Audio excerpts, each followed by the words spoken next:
All right, welcome back. We continue live right here on Pittsburgh CW. Bob Pompeani and Gene Collier with you.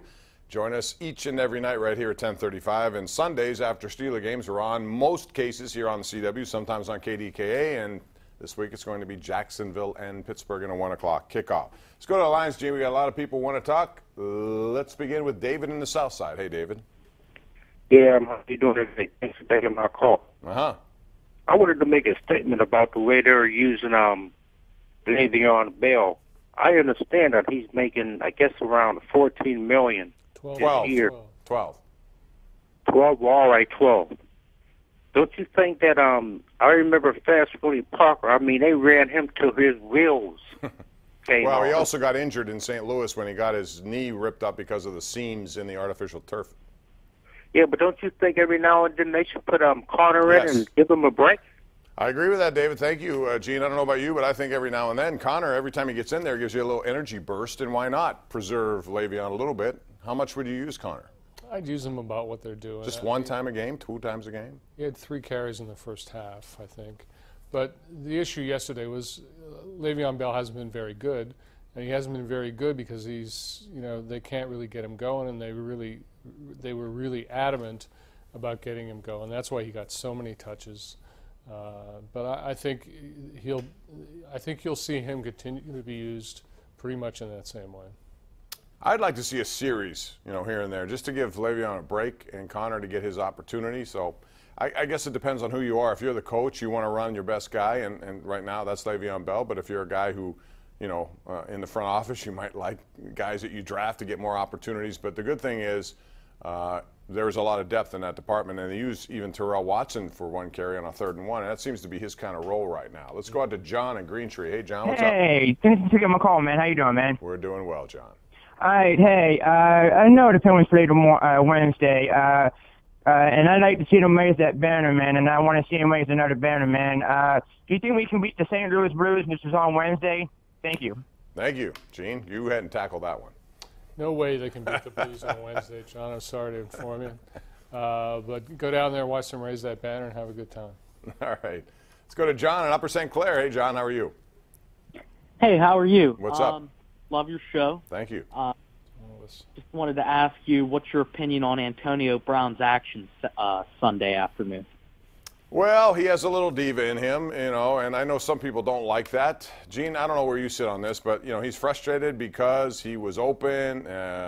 You can argue that he's frustrated because he wants to make plays at big time. Some will say, well, his stats weren't very good. He's upset about that. What's your take on Antonio Brown?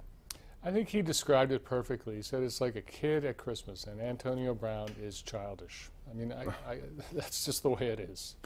I mean, he's from that long line of NFL divas, as you say: Randy Moss, Terrell Owens, Michael Irvin, Odell Beckham, whoever you want to name. That's the way. There's something about wide receivers. I think it has to do with how hard they have to work to get such limited opportunities in games. And when Antonio Brown is open and he thinks he's about to make a big gain, and Ben misses him because people make mistakes. I know it's hard to believe. He reacts like a child would. Yeah, I mean, he's a very passionate guy. He works hard. He's a terrific player, and I like all of that. If you have to put up with an occasional diva look, so what? As long as it doesn't become something beyond that. Let's go to Alex in the North Side. What's up, Alex? Yeah, I just wanted to pinpoint the Steelers' rushing attack here. For 3 games before yesterday, I've been waiting for the counters, the sweeps, the outside runs. Just like to say, you see what happens when they do that. That's where Le'Veon Bell is effective. They even ran that first play with Connor was a counter. And it's about time they start doing that. You see the results. Thank you, Coach. Appreciate that. There are a lot of results to like yesterday. I had 186 all-purpose yards. I think, Gene, it was more a matter of time with him. He missed all the training camp, and it's a timing issue. I think it affected the offensive line, and yesterday was the first time this year they put it all together. Yeah, I think that's exactly right. They just had to get him more touches to get his rhythm going, get his rhythm with the offensive line. Eventually it was going to happen. Those are the consequences Mike Tomlin talked about, missing all that time.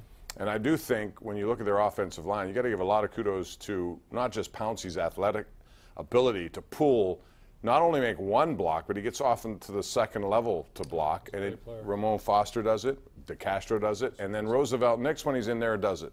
He's really good. Yeah, I like him. I like him when he's in there. He was lined up in the slot one time. Yeah, I saw that. I was like, what is he doing over there? Yeah. Let's go to Dave in Uniontown. What's up, Dave? How you doing? Yeah, I was calling about you. What do you think about the defense against Jacksonville's offensive line this week? Because I've been watching their games too, and they seem like they're a pretty decent team. They are.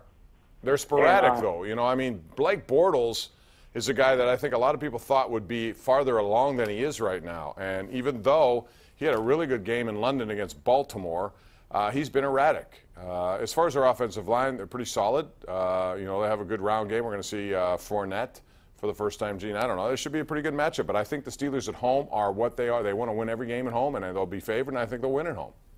Yeah, I think they probably will too. Jacksonville's hard to figure out. They blew out the Texans at home. They blew out Baltimore in London. Yesterday they lost to the Jets, which is almost impossible to do. Blake Bortles is one of those quarterbacks that, you know, kind of proves the point that Colin Kaepernick is being blackballed. I mean, Colin Kaepernick should be started for that team and a couple other teams.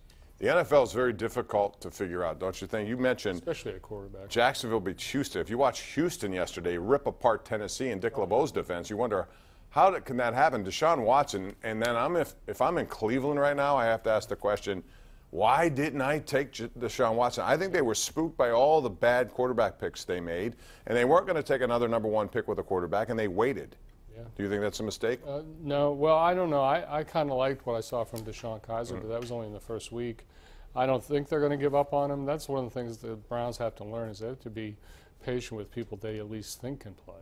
We have much more coming up. We're going to take a break. It's 412-575-2600. Get on the line, air your opinion. Steelers, Penguins begin, Pirates off season, all of that on the table and more right here live on Pittsburgh CW.